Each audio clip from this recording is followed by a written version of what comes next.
Hello, everybody, and welcome to the Sheepdog Brotherhood, another fun podcast. This is episode, Doug? 22. 22. Thank you, because I know I was going to say 21, so thank you for the save. I am Brett Atterbury, and that is... Doug Hewlett.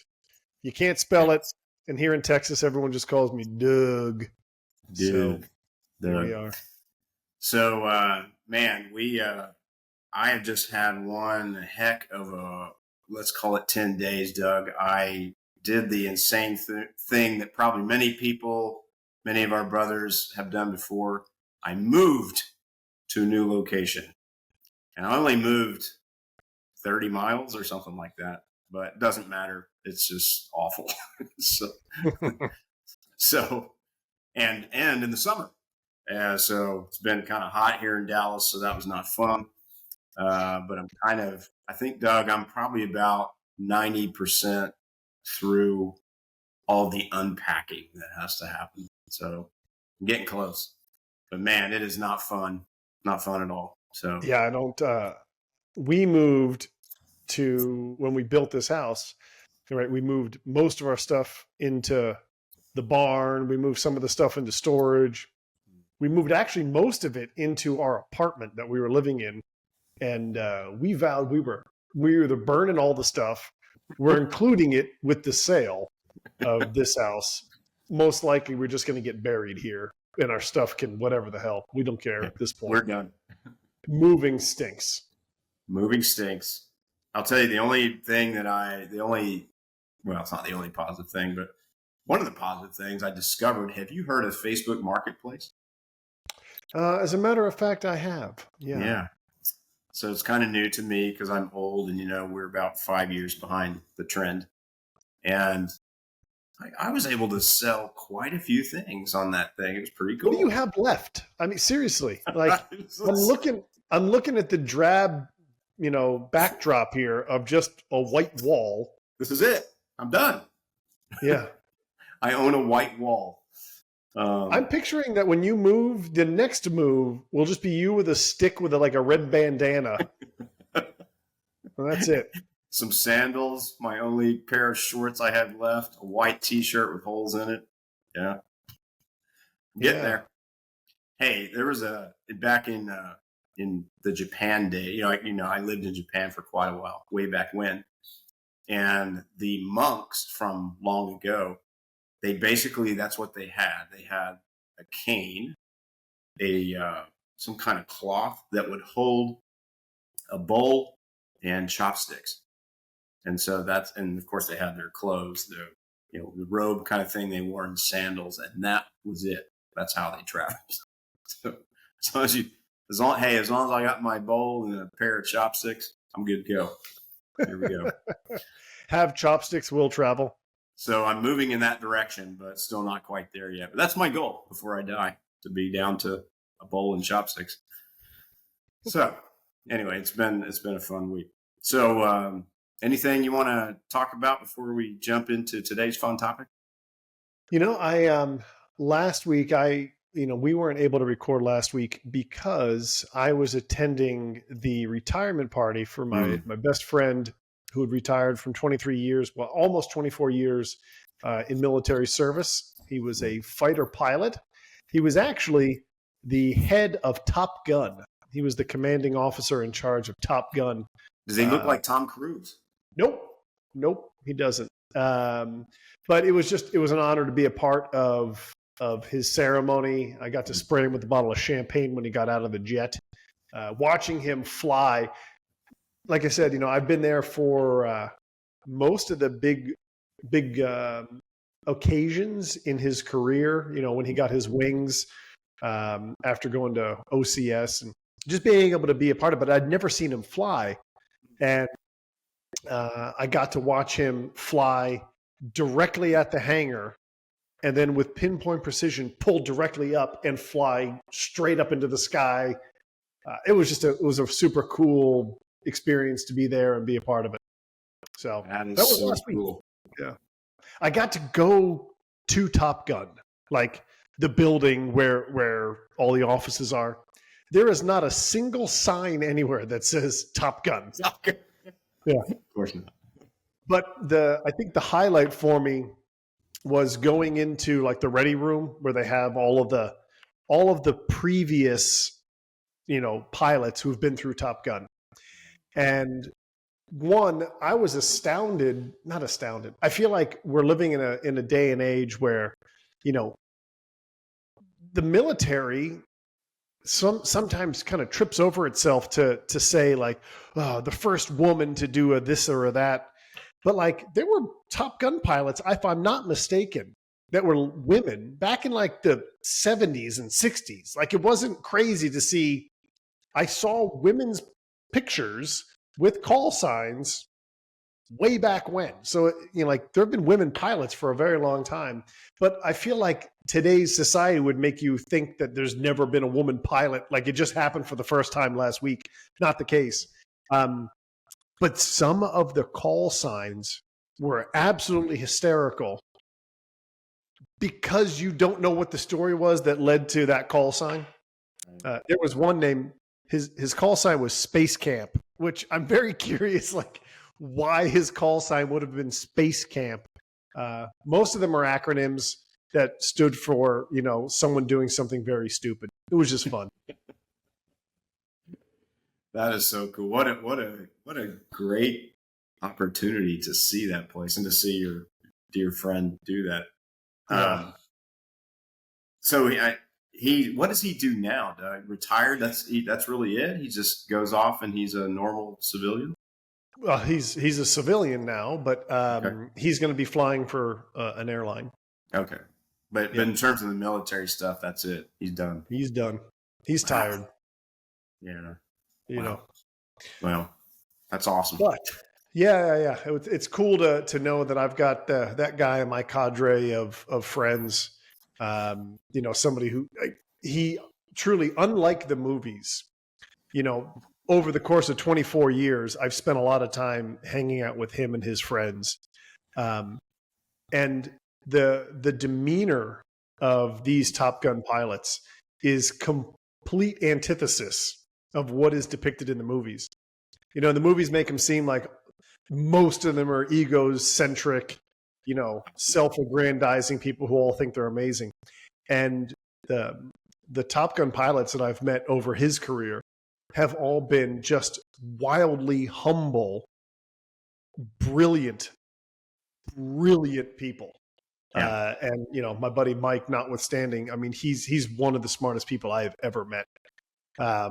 So anyway, it was a fun event to be a part of, and I know his family's going to be really happy to have him around now all the time. Oh, so he's moving back to he's not going to be in, where's it, Nevada, the Top Gun place? Yeah, he's moving to Denver. Okay, wow. They have a house there, so yeah. Good for him. Congrats, thanks for sharing Mike. that. Yeah, cool. So you wanted to tell a story. I do. So this is going to be a pro-life thing, but I think, as you and I were discussing beforehand, this is very good knowledge to know for men in general, but I think especially men who have young daughters, so that they understand the new environment of let's call it the abortion industrial complex, how they currently play the game, how this game will likely continue to be played at an even higher level going forward, and why that's such a threat. So the story begins this past week. The Heroic Media team, and we're based here in Dallas, and we had an event where, just a service project, we went over to one of our pregnancy help center partners here in Dallas, and the service project was over in the store that they have there, where they give out goods and things like that. But before we did the service project, we had a tour of the Pregnancy Help Center. And so the executive director started off just kind of giving an introduction about the current state of things as she and her team experience it on the front lines here in Dallas in terms of what's going on. Because you might get the impression, because abortion is illegal here in Texas, that there are no abortions, and that would be absolutely factually incorrect. So you might be thinking like, wait a second, how could that be? Well, surgical abortions are illegal. Abortion pills are illegal. But on the surgical abortion part of the equation, most of the women here in Texas that want an abortion obviously can't get that here. So they either get on a plane, or more often they get in a car and they'll drive up to Kansas, or they'll drive over to New Mexico where abortion is legal, and they will get an abortion there. Much more insidious, however, and this is really the part that she brought up, which I wanted to talk about, is the abortion pill. Because she had recently a client who had ordered the abortion pill online on a website which is called plancpills.org. You can go look at that. And she had ordered the abortion pills from overseas, because that's really kind of where the game is going to be played more and more often, to circumvent any kind of state, federal laws here in the United States. When you say overseas, like where? Thank you for asking. You set that up and you didn't even know the story. The girl gets the pills and she opens the box, and everything inside there, the directions, all of that, the labeling, all of that is in Russian. There's nothing in there. There's no translation, no anything. And so you think to yourself, and thank goodness this young lady changed her mind. She contacted the center. She came in, she spoke with them, but she brought that along with her because she wanted the team at the pregnancy center to see what she had received in the mail from ordering on this website. Now think about this. I think there are certain products that, if you're quite aware of what they are, I ordered a chair and it came from Russia and all of the directions were in Russian. I don't care. I mean, I know what a chair is. I know how to use it. If it's not too hard, I could probably figure out how to assemble it. You could do a better job of that. But this is a drug, right? This is a drug. It's obviously a very serious drug. And you're sitting there with directions in Russian. Like, you don't know, like, when you take this pill, are you supposed to, under what conditions are you supposed to take this pill? Don't eat, night, day, morning, all kinds of things. And think about how dangerous that is, right? So this lady had no prior consult with anybody, a doctor or anything, right? So why is that dangerous? Because the abortion pill. Why is that dangerous? I mean, the abortion pill is because what most people don't realize, and many of the young women out there, they don't realize this. They don't keep up with these things, right? Is that the abortion pill regimen is, I'm going to use the word safe here, up to about 12 weeks. Even that's probably kind of pushing the envelope. So let's say the first trimester of pregnancy. After that, it can be quite dangerous because the fetus has grown to a size where it's dangerous. The baby has grown to a size. Yeah, the baby has grown to a size where it's dangerous. Can cause a lot of health problems for the woman and put her in an ER situation where she might have to go to the ER. So many of these women have no idea. First of all, they haven't done any kind of sonogram or something to confirm just how far along they are, because a lot of times they kind of don't exactly know when their last period was, and you have to know all that stuff to make an estimate of how far along you are in your pregnancy, and they don't know, right? And so you have it's insane. So you have these pills coming in that can really, obviously, they're going to kill the baby. They can also kill the woman. Coming in from overseas, Russian, who knows what. No regulations whatsoever. No. And so this is why I've written some things about this, but I'm going to continue to harp on it a lot. The current abortion industry, in terms of how we see it and think about how to effectively combat it, looks a lot like the war on drugs that the U.S. government has been at for, I guess, about, I don't know how long, a long time, 30, 40 years, something like that.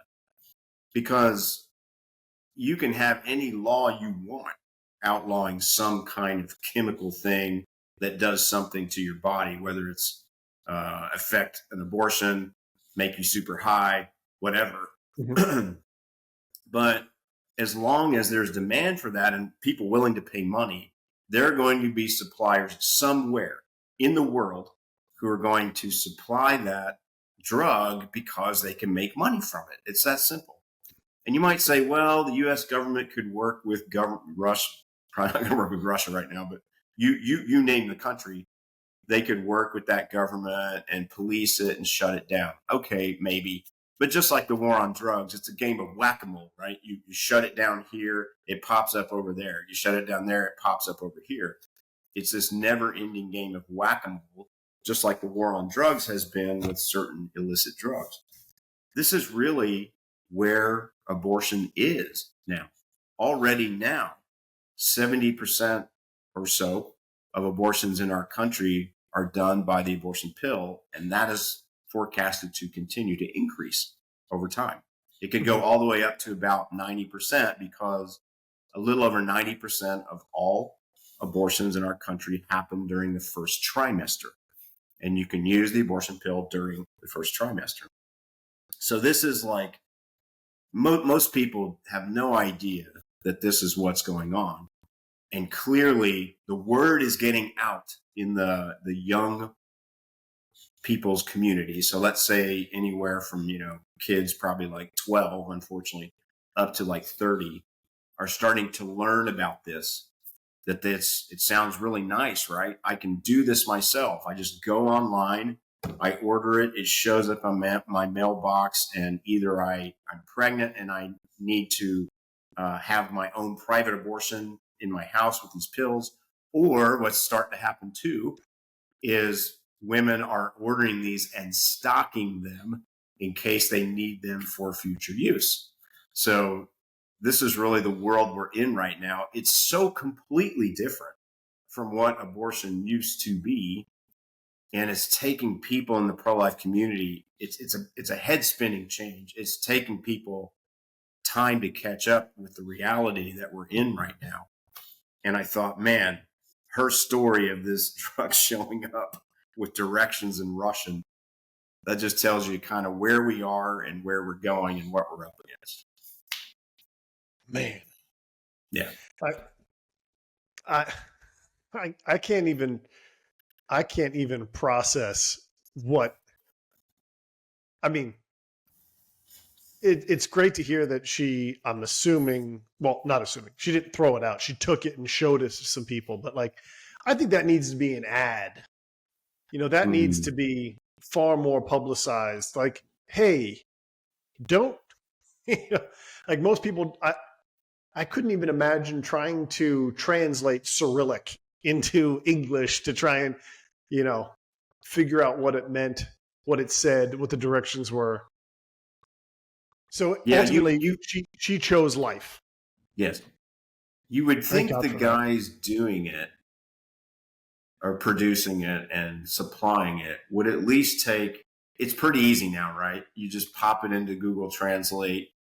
Out at the bottom pops out the English. You kind of copy and paste it and put it on a piece of paper. Would have taken them all of, I don't know, a couple of minutes. It's kind of like, why bother, right? What would be really interesting? Because the main chemical is mifepristone. Yeah. It would be interesting to have it chemically analyzed to find out what it actually is. Like not mifepristone, but what she received in the mail. Oh, right. To see, yeah. That's another issue, which is same as the war on drugs, right? So you get these, you think you're getting, I don't know, you pick your illicit drug. You think you're getting a safe form of that because it shows up clandestinely from some place in, I don't want to dish on a country, some place in Latin America. It's like, how do you know? How do you know it's made of the stuff that it's supposed to be made of, right? You don't know. That's another thing that's going to start happening is as soon look, these overseas suppliers, they don't care about you, obviously. They don't care about your life or anything. They just want your money. They got your money now. If they could produce that by putting some silly thing in it that's like sugar or something and cut their production cost by half, why not? We got your money, right? And it's not like, here in the US on certain e-commerce sites, we have reviews, right? Product reviews, service reviews. So people can go on and leave you a 5-star, 1-star, whatever.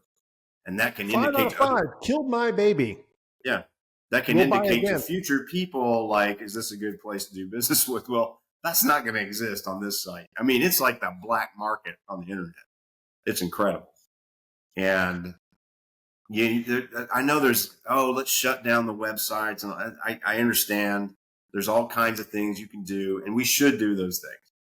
But like I said, ultimately, it's still a game of whack-a-mole. It appears somewhere else. It's on the dark net or whatever the hell that thing's called, where all kinds of strange things happen. They're using Bitcoin. There's just the young people are so creative.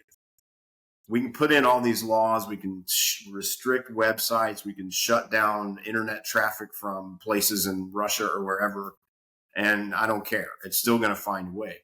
Sure. To your point about the chemistry of mifepristone, when I do talks about this, I always make this point because especially Americans sometimes can be so America-centric and kind of forget about the world. And they'll say things like, well, Brett, there's a Supreme Court case this summer where the FDA may actually rule that mifepristone is illegal for this use because it didn't, when it approved it 20 or so years ago, it didn't go through the proper process. Okay. And my point is, okay, great if that happens. But the chemistry of mifepristone around the world is well known.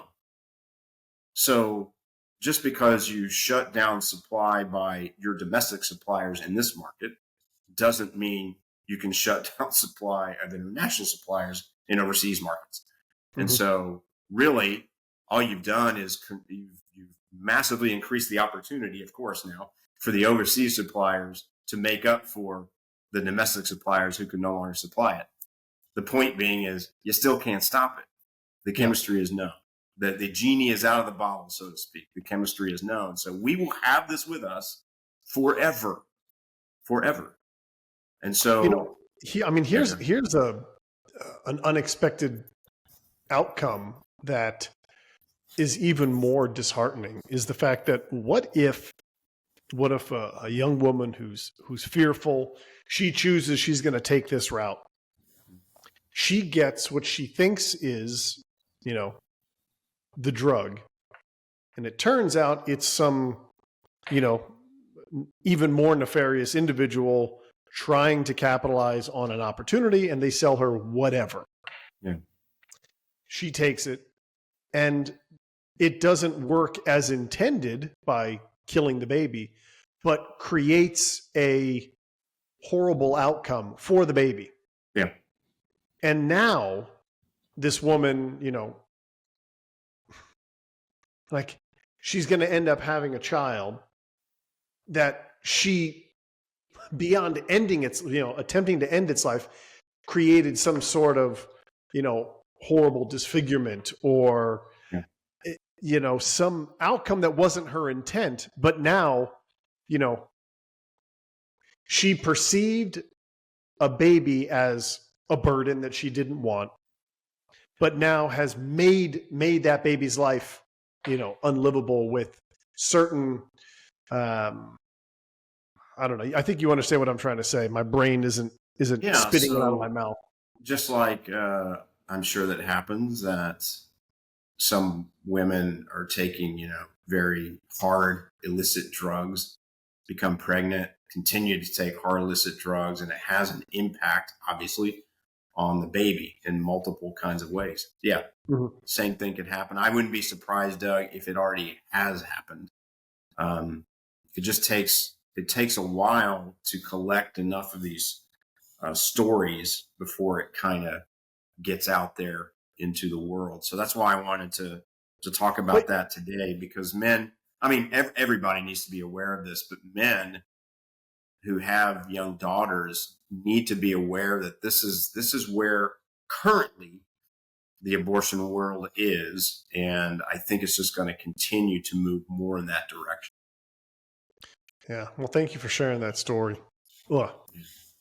Well, it's. I wish I had better news, but yeah, in this world, it's just not good news. So, yeah, this is why this is not. I know we didn't mean this to be an advertisement. I don't mean it to be an advertisement, but our team at Heroic Media has kind of taken the view on this. We're not the only ones, but that the kind of the previous way of looking at shutting down abortion was heavily involved in laws that would restrict supply of abortion. So you basically got supply and demand.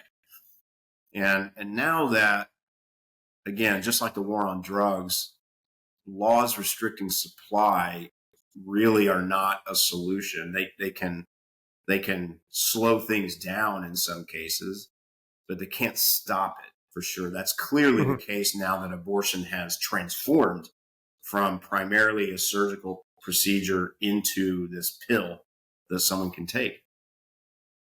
So what do you have left? You've got the demand side, which is, the world of marketing that you and I come from, marketing and sales, where you have to influence women, young women, about the truth, about information that's available to them, giving them all the facts about everything, and create your competitive product. So we have a competitive product, which is Choose Life.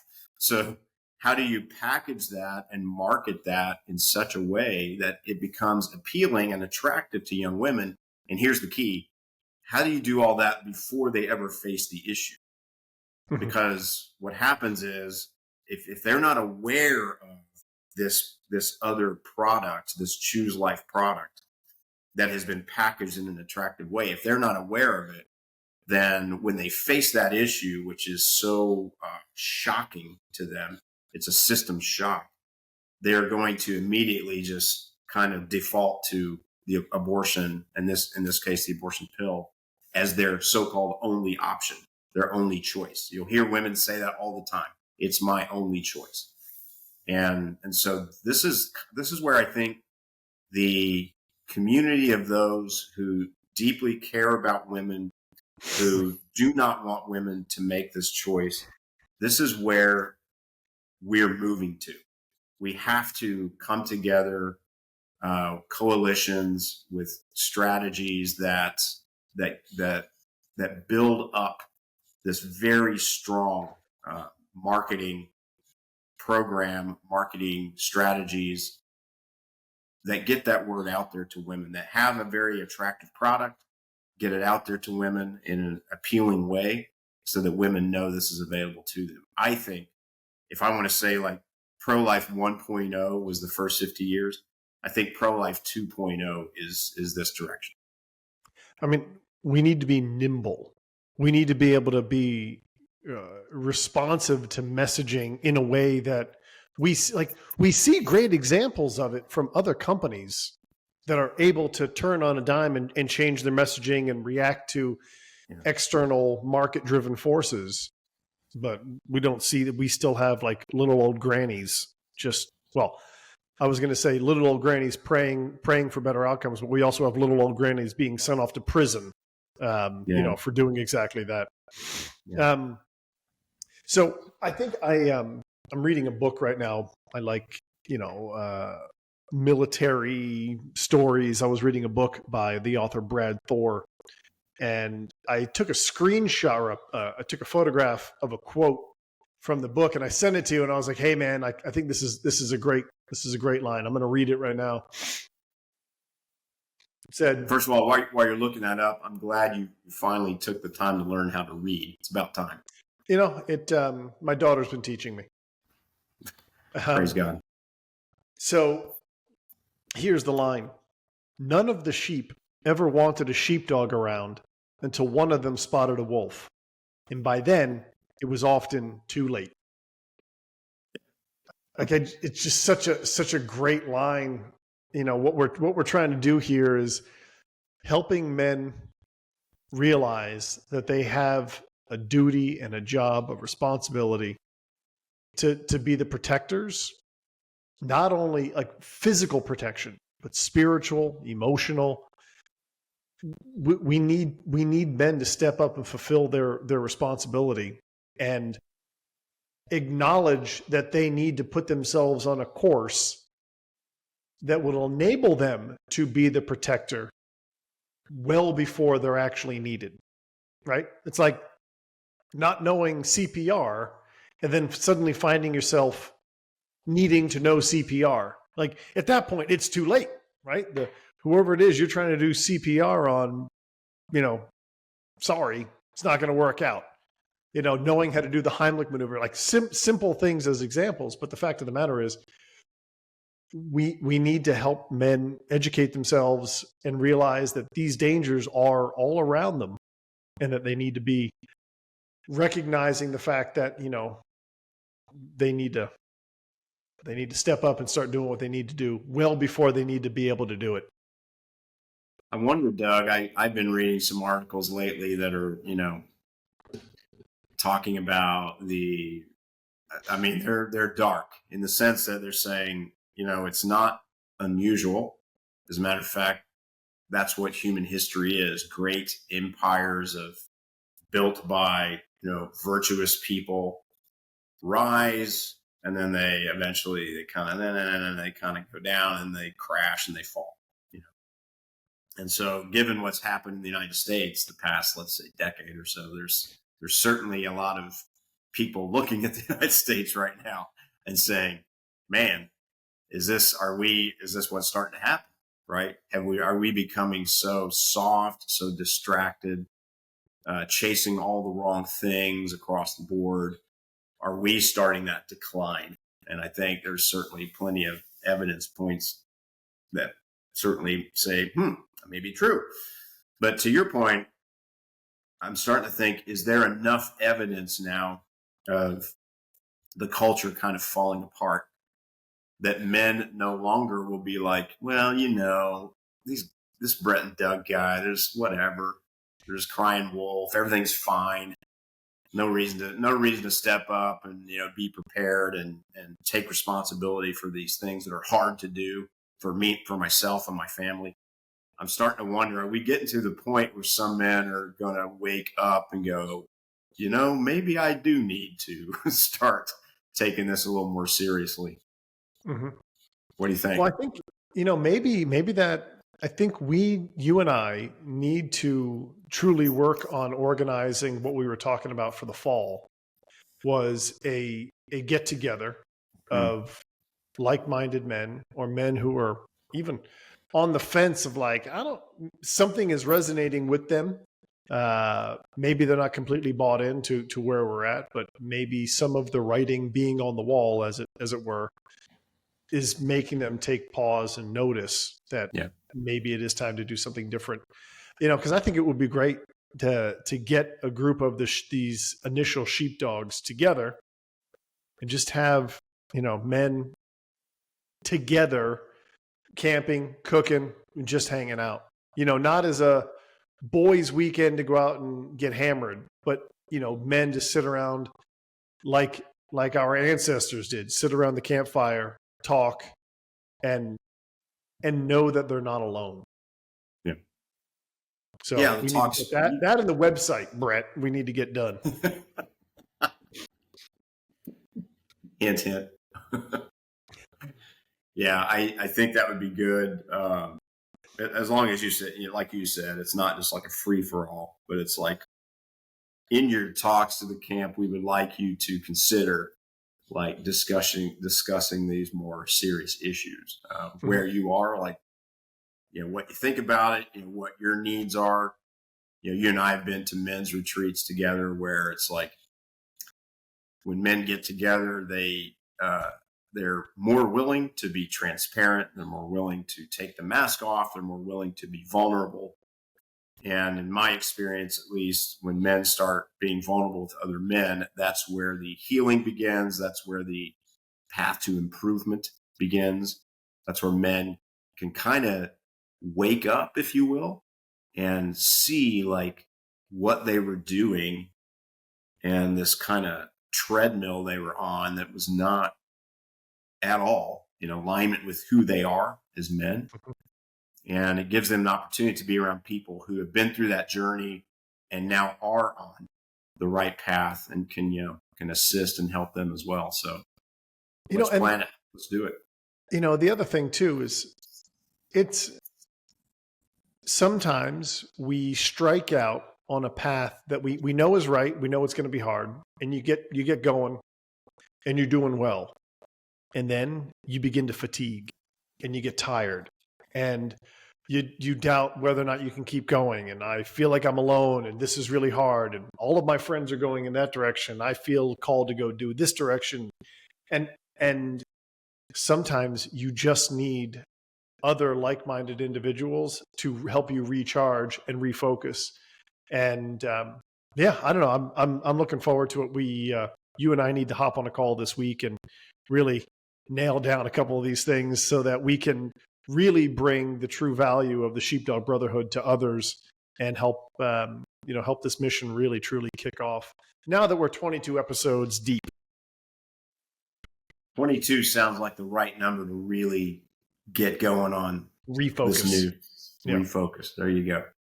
Sounds good. Awesome. Well, thank you, Brett. As always, thank you for your time. Thanks for telling stories. And I hope you have a great week, brother. Thanks. You too, brother. Appreciate you. Take care. Bye-bye.